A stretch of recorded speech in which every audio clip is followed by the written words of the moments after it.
Hi everybody, hope you're doing marvellously well. I'm sitting here at the amazing Abbey Road with Mr. Stefan Brown. How the devil are you? Doing great. Great to be here with you. It's great to see you. And I discovered you on Instagram and you had presumably only just moved over here to Abbey Road. Yeah. A little bit of boost from them. So thankfully we've made a connection there. What was your old mastering company? Art Decade Mastering, after the Bowie song.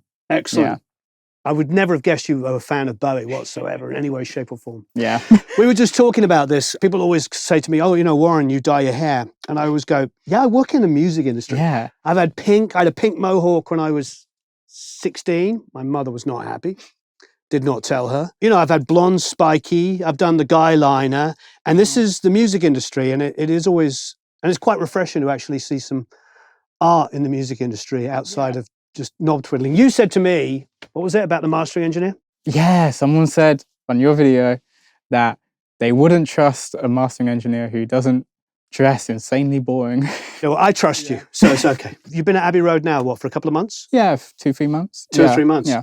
What was the process of, like, you had your own business? How did you get cherry picked and dropped into the Abbey Road? So I started mastering 7-8 years ago now. Pretty much just doing it for, like, growing up, always had music in the house and everything. And I was reading liner notes because I was pretty obsessed. Came across mastering. It was pretty much always Greg Calby. And then when I got older, I was like, okay, what is this? Really looked into it.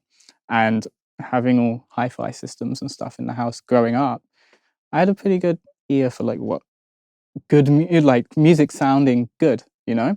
So then when I started making music, I managed to get things sounding quite good just because I knew what sounded good. So, it's got to be said that your father owns a record store. Yeah, he opened up Sister Ray down in Berwick Street in Soho. So yeah, I couldn't really escape music growing up. All around the house, there was hi-fi systems, Bowie, Gary Newman, Motley Hoople, everything, just great music all the time. And that became, like, my whole soundtrack, really. Yeah, once I kind of figured out what mastering was, started working on my friends' music and all that sort of stuff, and then doing just, you know, really cheap work for people, like, wherever I could, just to do it more and more and more. And yeah, once I kind of figured out, like, compression and EQ and stuff, because of, like, how I'd been exposed to music growing up, it wasn't too difficult for me to make things sound at least how I like them and what I would consider good. And then, yeah, I worked from there, my own studio, and then just been doing that for many years. And me and Lucy here at Abbey Road, who runs the mastering department, we got in touch about 2 years ago now. I literally just, I had done my degree, which was basically, like, it was COVID. I didn't have anything to do, and I was like, oh, I can get a student loan and upgrade some gear and all that. So I did that, and then after I messaged Lucy, I went on the Abbey Road website and I went down to the Contact Us Here page and I said, hey, I'm not looking for any mastering, but I am a mastering engineer and I obviously would love to, like, meet you, come to the studios and all that. And we started talking. I came down to the studios to meet her, and then it was quite a long process, kind of a bit of, like, vetting as well. I was sitting with Ollie for quite a bit, who... Ollie's a sweetheart, yeah. Yeah, he's awesome, yeah. So I sat in with him for a few months, and then the time was right, really, for both of us. I presume they must have gone through your catalogue, listened to what you did before you even got to that opportunity, yeah. Yeah, like, sitting with Ollie, we were playing stuff I'd done, and, like, lots of compliments and things. So I never came in here feeling intimidated, you know, which I really appreciate. And everyone here is so great and inviting. Abbey Road has this sort of balance of being very organised and on point while being relaxed. Yeah, definitely. And, like, the other engineers who work here, like, legends who I like, Jeff Pesh and Sean and people like just... Jeff is the most London person that ever walked the face of the earth. You can't get more London than Jeff. Yeah, but I love that guy. He's just lovely. Like, yeah. So, yeah, we had, before I started here, I sat in with Jeff. It was kind of like a pseudo kind of interview because he's been here long. So Great. Obviously, he wants to know who's coming in. And And he's mastered so many great records. Yeah. When you were working on your own before you get to work in great rooms like this with incredible hardware and you know, a couple $100,000 worth of speakers, what were you working on? Were you entirely in the box? Did you have any hardware yourself? So I was actually entirely in the box. I always loved being in the box. I had my Audeze headphones. Aha. Yeah. The LCD We do love 5s. Audeze. I don't know these as well as These the are X's. the flagship ones. Oh, they are. Aside from the carbons, which are the electrostatics. Yeah. So these are like the top of the range ones, and I Lovely. I had the LCD X's before. I love them, but then What's the difference for you? Because I find the LCD X's are really flat in the low end. There's no hype at all. So these, the detail and transient response is ridiculous, like off the scales. Like it easily matches these ATCs, which sound great.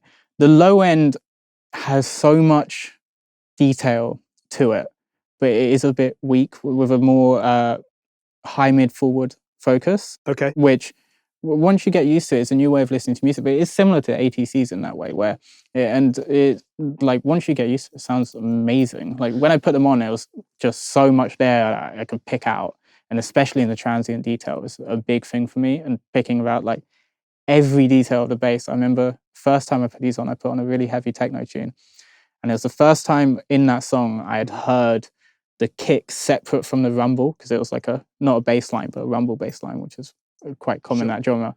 And that particular track was really squashed, but I could pick out like the exact moment the kick like faded into the rumble and everything, and I was just blown away. So I was like, I know now. I'm excited to hear these now. Yeah. We'll give a little listen for it. Yeah, I'll give them a little bit of a listen in a minute. That's great. Now, we do love Audeze, and by the way, we're not sponsored by them. We didn't find out until we arrived and saw them here that you use them as well. But it does speak to the fact that so many professionals I know own a pair. Yeah.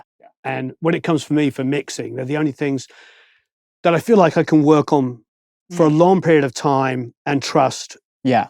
And also not ruin my ears. Yeah, exactly. Like you can have them really low and still pick out every detail. Right. And it's just really important for me, especially to have that intimate setting, just to really pick out things, especially in like the top end detail and all that sort of stuff. I think for the high mids, it's the very, I don't know how you measure this in headphones, but there's a very low distortion. Yeah. I mean, these, you could put a 20 dB bass shelf on them and you get no distortion. Yeah, it's just ridiculous. Yeah. And I think that's super important because, you know, some mid-range forward speakers and headphones, there's just like this tiny amount of distortion in there and it's just fatiguing. Yeah. Where this, you can hear all the transients. Oh yeah, it's just, for me, they're indispensable. Really, I don't think I'd want to be without them. Obvious question is then, how much time do you spend on the speakers? How much time do you spend on the headphones when you're working? Probably about 50-50, I would say. Yeah. Do you have a process, speaker first, headphones, or how does it? It really depends on what I'm feeling about the song, you know? If it's like a really big song and I want to feel it, then I'm going to start on speakers. Right. If it's something where I know straight away, like I want to, like it's something soft or something like that, and I want to hear like every detail really intimately, then I'll probably start on the headphones. But yeah, 50-50, I would say. I've got a million questions about mastering. There's no particular order here, so people bear with me. How often are you going back to artists and saying, you know what, I love this, but could you do this, that, and the other? So I think I used to do it a lot more than I do now. Now, do you have more tools that you can solve problems now? Or I would greater knowledge? I would say so, but then it also comes to, I don't really want to like bother art. If it's something tiny, like, and I can't fix it, then yeah, but I'm not going to go like, hey, can you change the whole mix? Sure. You know? And a lot of the times, to be honest, if it is like a big problem, I really want to like go through the whole process and stuff. And also I want to instill confidence in them as well. I'll ask for some stems. Like sometimes it might just be, can you send me the vocal? That was going to be my next question, is whether you do stem mixing, stem mastering, sorry. Yeah. So I try and limit the amount of stems. I don't want like every multi-track or something like that. Right. But it's be like when I listen to it, if I hear there's a problem area, which would just be so much better that if I had the stem for it. So it might be something really simple, like send me the whole mix without the guitar and then send me just a guitar or something like that. Right. Because I also don't want to change the mix. And I worry that when you get stems, you get too tempted to like, I could just make the kick drum a little louder and then I could just make this a bit more. And then eventually it's not their mix anymore. Yeah, yeah. And I think it's really important, especially I work with a lot of underground and independent artists. Pretty much my whole career I have, and they're very hands-on. They made the music and then they mixed it, and then it comes to me. So I don't want to discredit what they've done. And the kind of music I work on can range from anything from like really poppy kind of stuff, acoustic, straight to harsh noise and like black metal and things like that, where the style of mixing changes so much. Sure. So I want to respect their mix, definitely. Yeah. No, it's really powerful. That also touches on the first thing that we sort of bonded about, is that talking, because, and we'll get into some technical stuff. Yeah. I really want to ask the technical questions. But music is so much more than that. And quite often the things that are perceived as quote unquote wrong are actually artistic choices. Yeah, exactly. Like so many records like have been done in different ways. And I feel like the music that really pushes forwards, especially like mixing and that sort of thing, is different. It has to be different to make a change. So I don't want to be like, this is different, it's bad. It's different, and that can be beautiful in its own way. I mean, the way I grew up listening to music, like I was obsessed, and music would touch me very emotionally. So, I mean, my dad would drive my brother to school and I'd walk an hour to listen to albums on my iPod. Amazing. Yeah. So I like everything I listen to have that impact. So when I listen to something, I want to hear what makes it an emotionally impactful song. And emotion can be many different things. It can obviously be like sad or happy, but then there's like aggression and there's gentleness, and so there's so many different things that you can put into the concept of emotion really in music. So I like to listen for what is the emotive content in the song, and bring that out and make it so that it's obvious to the listener, and this can be anything. This can be, is there archetypes that you fall into, do you feel like? Meaning like, I want this to be more aggressive, I'm going to move to the 3 to 5k area, I'm going to bring up my high mids, pull them up. I mean, I'd say there are some things where like kind of my staples, but ultimately it depends on the song as well. Like something can feel more in your face and closer if I just take a little bass away, or maybe a bit like 200, just dip it down a little so that the upper frequencies breathe a little more, So it really depends on the song, really. I mean, something I might get a punk record that needs to be a bit more aggressive, and what that might mean is driving the side signal into some kind of saturation or something. I was going to ask you about that, too. So you see, saturation. What kind of plugins do you like for that? Love the black box plugin. Okay. Quite a few people here have the hardware. We don't have one in the studio. But these days I'm using a lot of the hardware for saturation, honestly. Such as? So the P331 EVL edition loading amplifier, it's subtle, but what it does is beautiful. It has 2 transformers and it just sounds amazing. And you got like pre-post gain and all that. The Fermionic Culture Kite, this one is brilliant. I don't know the Kite, but I do. I have the Culture Vulture. Yeah. So this is kind of similar. The Culture Vulture is like a stereo distortion, right? So this is a Pultec EQ over here, and then not airband, but then you got this attitude knob, which like 1 or 2 clicks is just like so much thicker. Right. Yeah, and depending on the style of music, it just sounds, I mean, you put it on max and you're just absolutely blown out. But just running it through 1 or 2, it just adds that extra level of distortion. It's beautiful. Do you put that on a whole mix, or do you sometimes work in parallel and then blend? What's the sort of process? My hardware I'm doing pretty much always fully wet. Like if I want hardware, and like Wavelab is great, which I use, and that allows me to do so many things. Like I can put the hardware only on the side signal if I want, and all these sort of things. But if I feel like I'm using hardware, I want it to be on the whole track, Right. And then plugins for saturation or anything are so great that using them in parallel like is just really not a problem at all. And that might mean I want a different kind of distortion than the hardware gives me anyway. So like Black Box, the VSM3 Vertigo Right. brilliant. Yeah, because that's Vertigo stuff is fantastic. yeah, and you can do that mid, side, second, and third harmonics, which just mean like I can like really drive the low end in the mids and stuff like that. You're reminding me of the Vertigo, basically their sort of SSL style. Oh, the compressor, yeah. So good. I haven't used that on a mix in a while. Elysia, I see you have Elysia stuff. Do you reach for that much? Oh, yeah. I love this stuff. A lot. Even if I'm not doing compression, just running it through, turning the transformer on, it's beautiful. Yeah. But 1.5 dB, it just sound amazing to tighten everything up. Yeah. And I mean, don't really touch the settings on it much. It's kind of running like an SSL style. So it's got usually like 120 milliseconds attack and 70 or so release. And usually it sits there with like sidechain EQ and stuff.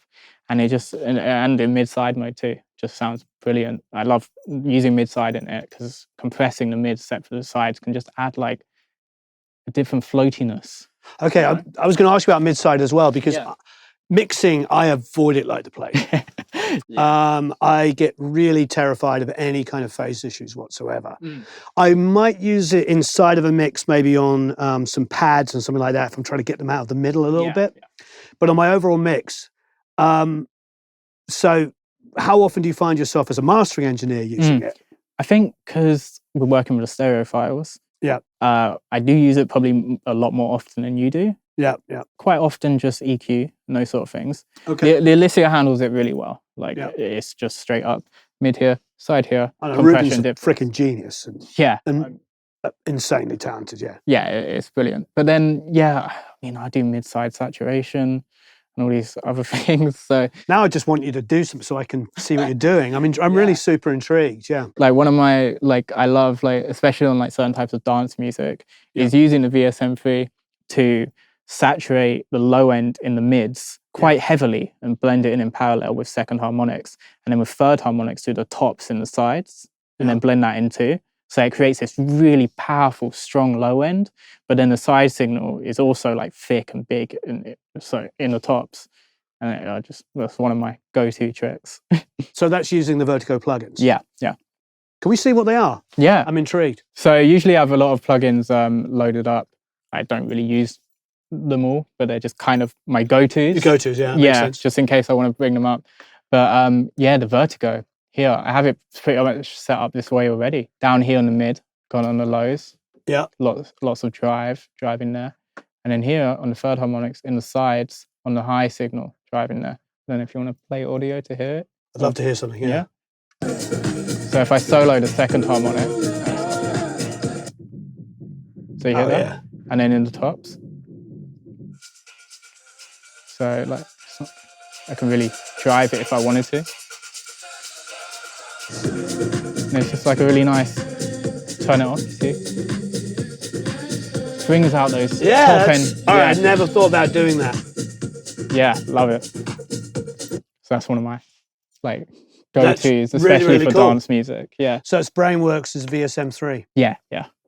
I mean, the plugin lines and Brainworks stuff is incredible. Do you find yourself using a lot of that? Oh yeah. And before I had the real Elysia, their plugin, was a big staple for me. Yeah. But how do you discover this stuff out? Were you going on forums? Were you just messing around? I mean, where did you get this? Yeah, I mean, having my own studio meant I could be there all the time. So new plugins would come out, download a demo, and just sit there and nerd out and just see what I can do with them. So yeah, I think there is a similar preset, and I kind of just went, oh, this sounds really cool, and then took it and made something that is kind of like a default. But then I edit it a little, but fine tuning the drive and everything to a way that's kind of always sounds good. I'm going to steal that. Yeah, go for it. I'm going to try. I actually haven't got the Brainworks VSM3, but I'm the Vertigo. But now I'm going to get it. Things that are on quite often. Ozone is good for if I need to do some of that raises a vocal 1 dB or something like that. Yeah. And then Maximize is really nice if I do want to use that. Pro Q3 is obviously that ends up pretty much on everything. Split EQ is, I don't know if you've used this. Yeah, I have. I think it's fantastic. Absolutely amazing. So I use this a lot, actually. I'm glad you do. I actually need to get back to using it more often, but I could not believe. And Eventide as a company is one of my personal favorite companies. Yeah. I mean, you'll see I have the Newfangled limiter here for this track. Yeah. And I think they work in tandem with Eventide too. Well, Eventide, like, that's a classic New York company that was like some of the greatest records. Jack would tell me stories that they'd bring in something they'd just made and say, hey, try this out on the album you're making, you know. I just love that kind of the romance of it, you know. Oh, that's the way, like, fully. Other things I go for often, I do really like the Make Believe and Metric Halo Sontech emulation. Okay, because so you're a mastering engineer, you know hardware, you've got software. Yeah. I've always been a little nervous with some of the really super high-end stuff being made as a plugin. So put my mind at rest. I mean, do you feel like it is like having the hardware? We do have Sontechs here. I know. And they sound beyond, you know. Yeah.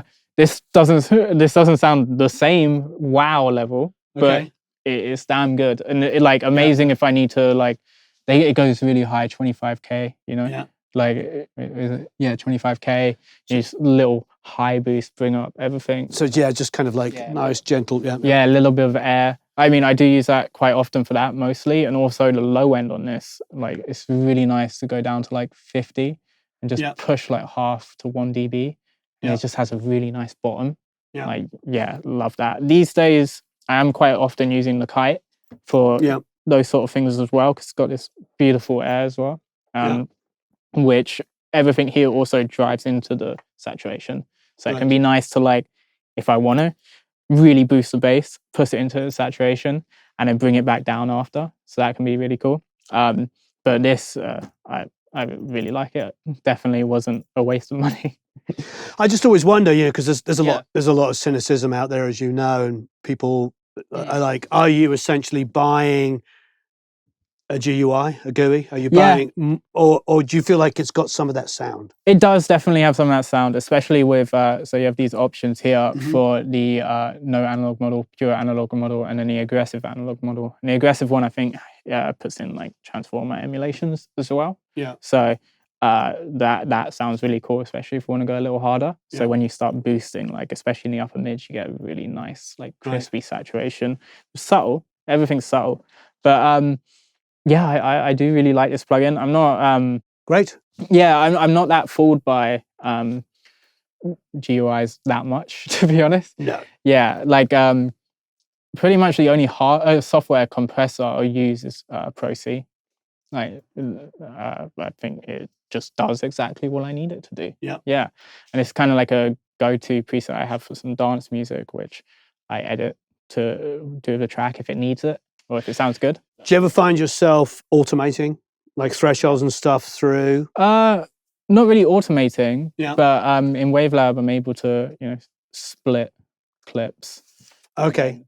Even if I want to put plugins on this clip exactly, or drive how much I want it to into the plugins. Okay. So I see. Yeah, I'm not automating too much, to be honest. And Wavelab automation isn't the cleanest method, but usually when I'm mastering, like, especially if a track, like say like a prog kind of metal thing, where it goes through a lot of different journeys, I'll probably do them in sections like that.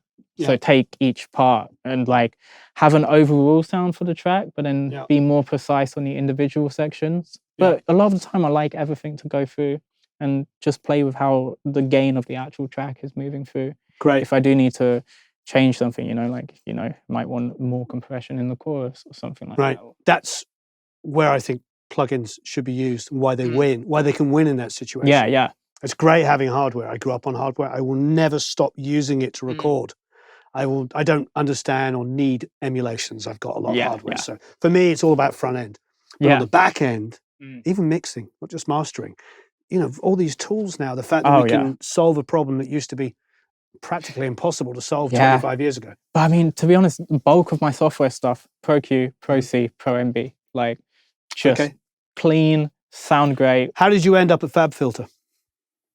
When you were coming up, I mean, what was the journey? I to be honest, I just don't think anything else really crossed my mind. Okay. Yeah, it was just like everyone was using FabFilter. Everything I looked up, people were going to FabFilter. I listened to it. It's just really clean, you know. Okay. Yeah, I didn't really feel the need to not use FabFilter. Were you always on Wavelab or? I dabbled with like Reaper and some other stuff. But I've been Right. using RaveLab for quite a few years now. And I just think it's amazing for everything I want to do, especially since I do stem mastering and they have the super clips. Mhm. So you can kind of make a dummy stereo file like here in the montage and then double click it and it'll be in stems. And then I can work on them, but then go back here and not think about it as a stem track, you know? Right. Because especially when I'm doing stems, I don't like to solo things. You know, I'm mastering. I don't want to get too bogged down with what I can do. Because again, it's not my mix. Yeah. And then I might alienate the artist or take away from what they've done. So I like to just think of it as a track, as a stereo file. Just giving you a little bit more control. Yeah, if I need to, I can go in and fine tune, like bring up a guitar a little more or something like that, you know? Yeah, I've actually not had good results with people stem mastering years ago. That's why I asked. I felt like they took too many liberties. So it's good to hear that you don't think that way. Yeah. No, I definitely the mix is their creation and it's always special, you know, to me at least. I've spoken to a lot of mix engineers with great long careers that are still doing really well. Bob Clearmountain's a great example of somebody who's kicking butt and really busy. He feels like things just are getting a little bit too safe, that people are doing too much correction on stuff. Yeah, I would say, potentially. I mean, because I work on a lot of underground music, I've kind of been lucky in that I cut my teeth on sort of edgier music. Yeah, and a lot of the time things that did need a lot of correction, you know, and that is what the artist wanted. They sent me something and they sent references to how they wanted it to sound. They told me I can't get it here. And that allowed me to really hone in how to do a lot, you know, and make it sound good. But that moved into me learning how to make it sound like I've done quite a bit to really bring it out, but not doing too much to actually ruin the sound, you know? Yeah. I understand, Yeah.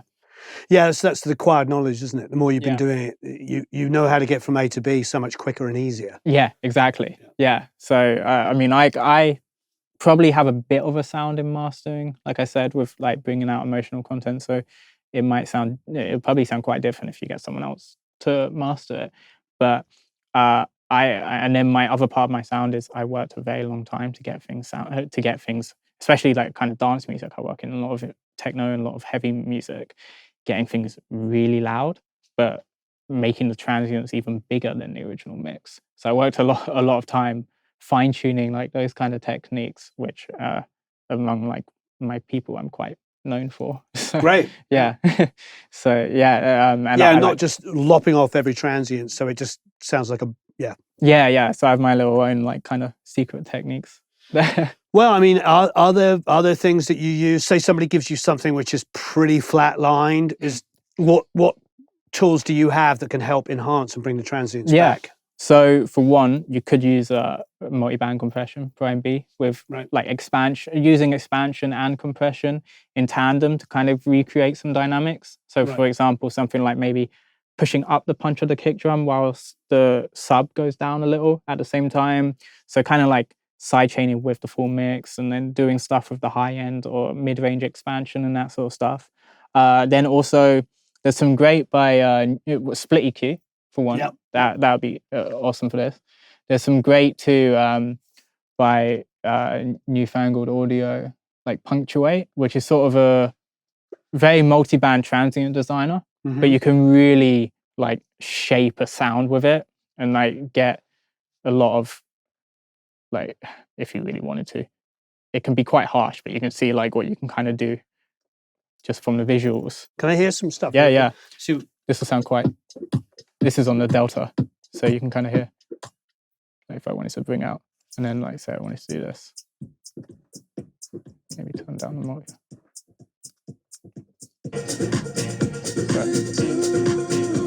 Off. Oh, and if I want to really exaggerate, you can kind of.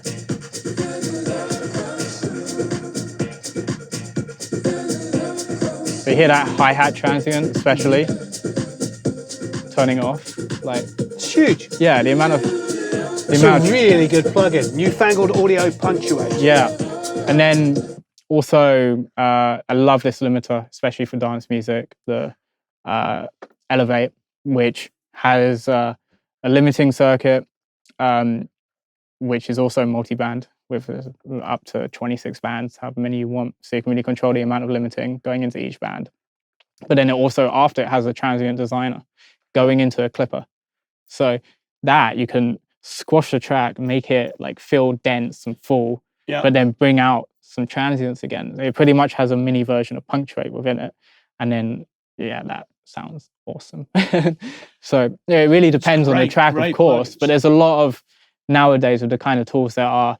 And of course, then just classically going for like, for example, if I go back to that Pro C I had loaded up, like really fine-tuning the settings to get a lot of movement, it's going to create, again, like, though it's compression, we're losing dynamics, but we're still getting more movement, you know? So you can work using a slightly slower attack time anyway, so so that slips through. And or using a slow attack and a slow release as well to let the kick drum punch through a little more and squash things out. There's like a lot you can do now with modern tools. And then as well, Ozone does some crazy stuff. So what's the balance? Do you feel like you're doing 90% plugins and then coming in final touches on hardware? It really depends on the track. Depends on the track. Something I might get in, it sounds awesome, it just needs a little more vibe, straight to hardware. Nothing else really. Other stuff needs a little bit more work and then vibe, or some stuff already has all the vibe. It just needs a little EQ here, a little EQ there, sort of thing. But yeah, it's really something that depends on the track. Like some EPs use no plugins, just some limiting. Others use 15 plugins on the track. You know? Right. Yeah. What else you got going on there, plugin wise? I'm now that I've found out about Newfangled Audio. And there's literally 20 comments already going, Warren, well, how come you don't know about this? I don't, but I do now. One of my staples. Oh yeah, Inflator's amazing. Yeah.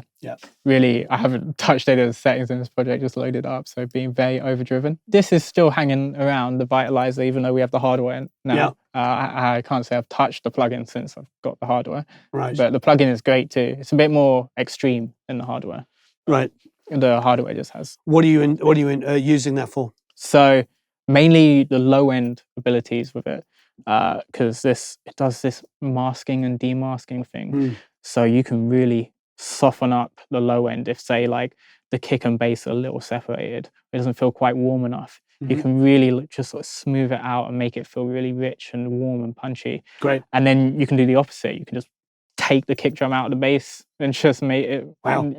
If you've got like a really rumbly, boomy kind of low end, which doesn't sound too pleasing or doesn't hit you in the chest right as it should in the type of track, you can add that back in. And then the high end controls, they sound awesome, and the stereo width is beautiful. That's my go-to stereo widener there. Yeah. Before the stereo widener here, I was using the Master Bus transformer from the Neve.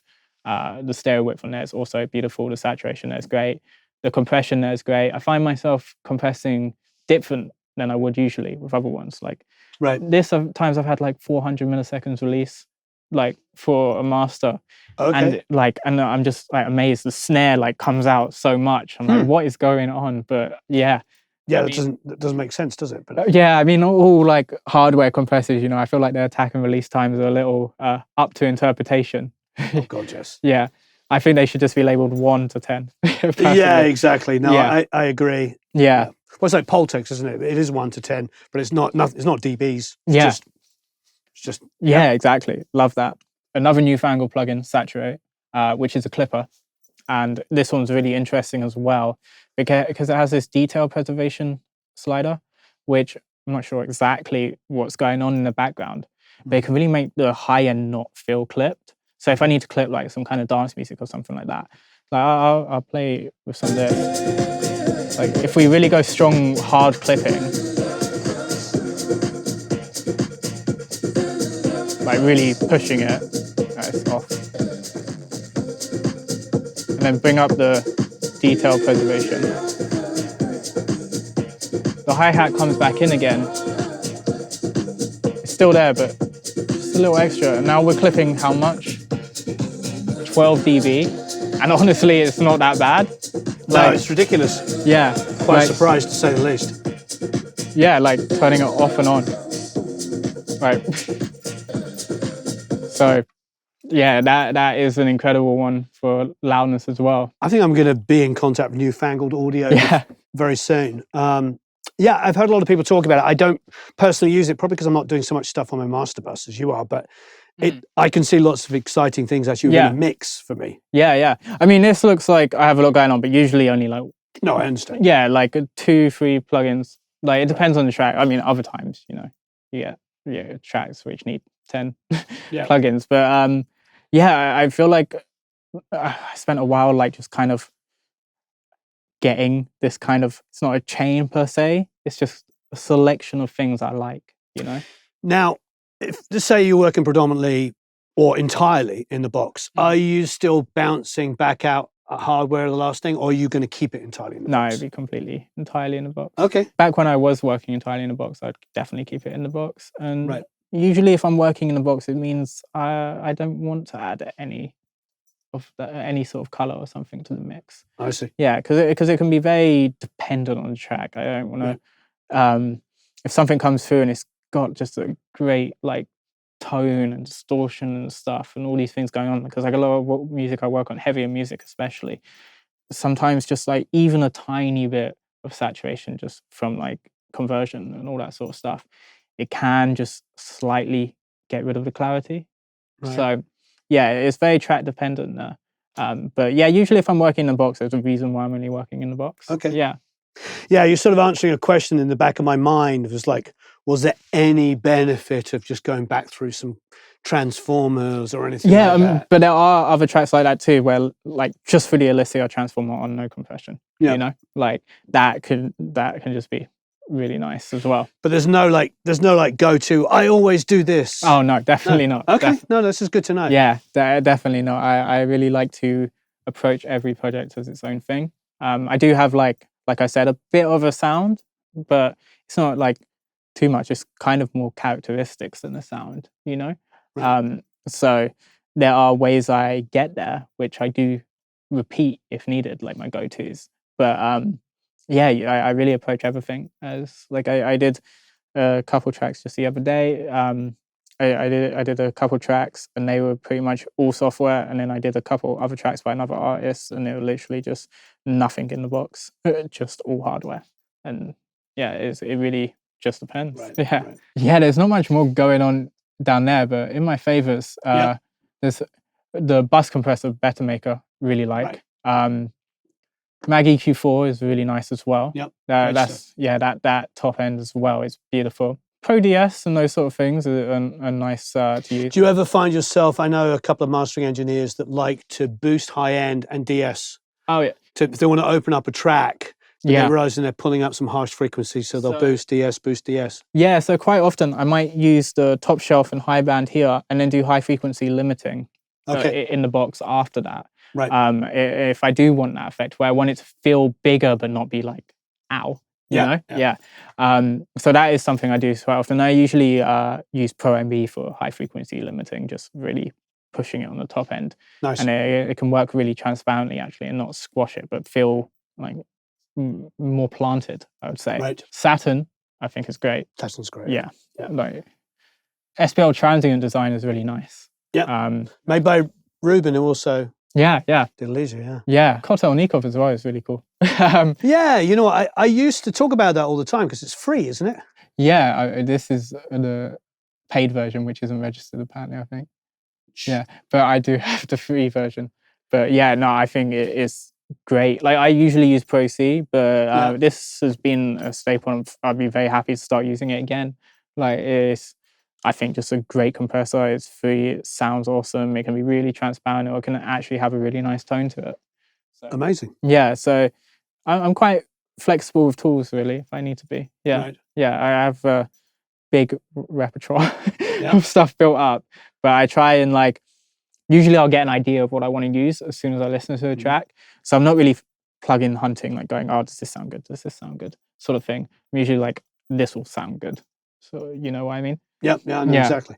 Yeah, the TDR stuff, I'd forgotten all about that. It's been many, many years, but I remember when one of our first videos 10 years ago, I went down a whole list of free plugins that I use, and that was one of them. Their new, like the filters they have now, their filter collection, like they have a low-end filter and a high-end filter, and they're so cool. Like the low end filter has harmonics you can add in, or dynamic bump, which just slightly goes up, and you can like the whole range of the plugin is like 0 to like 100 hertz. Like you can't, yeah.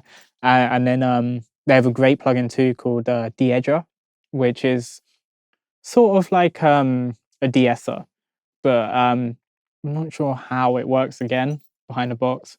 But I found it really transparent. You can like really crank it, and it's doing a lot of gain reduction. But then it's not sounding like you're not getting that pumpy sound at all. So I'm not sure if it works in parallel or something like that. But it sounds great. Yeah. Another one I really like.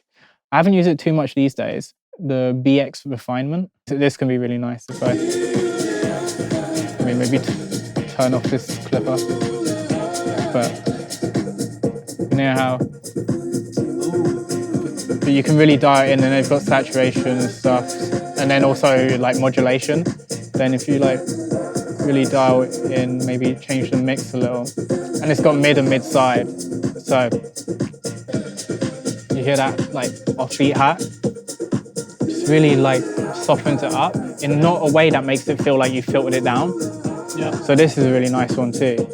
Yeah, that's a great idea. Yeah. What's that one called? Refinement by Brainworks. I do like Brainworks stuff, and I feel like don't they have a kind of a DBX 120 like a subharmonic synthesizer? Oh yeah. Do you ever find yourself reaching for something like that if you're trying to get a little extra? I can't say I in mastering, no.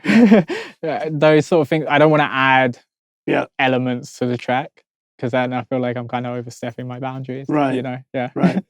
You're never tempted if it just feels like it just needs that 4 on the floor kick to just come out, but you can reach for EQ to do it. But now you say it, maybe. Like, it's not really, it's just not crossed my mind to use it in that context. But yeah, no, it's definitely something that could probably be used in the right circumstance. But yeah, no, I haven't done it personally. Usually getting more low end where I need the vitalizer, EQ, again, that VSM3 Vertigo, because that low end saturation in the mid signal can do that for you.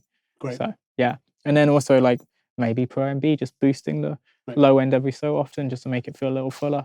Like there's a lot of options there, I feel. Thank you, Stefan. Oh, thank you. I really appreciate it. Great.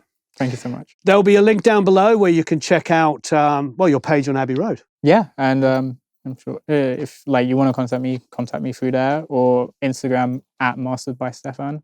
Yeah, I'm easy to get hold of. Marvelous. Thank you very much. Thank you. Thanks everyone. So long. Farewell. Auf Wiedersehen. Au revoir. Adios. Ciao. Goodbye.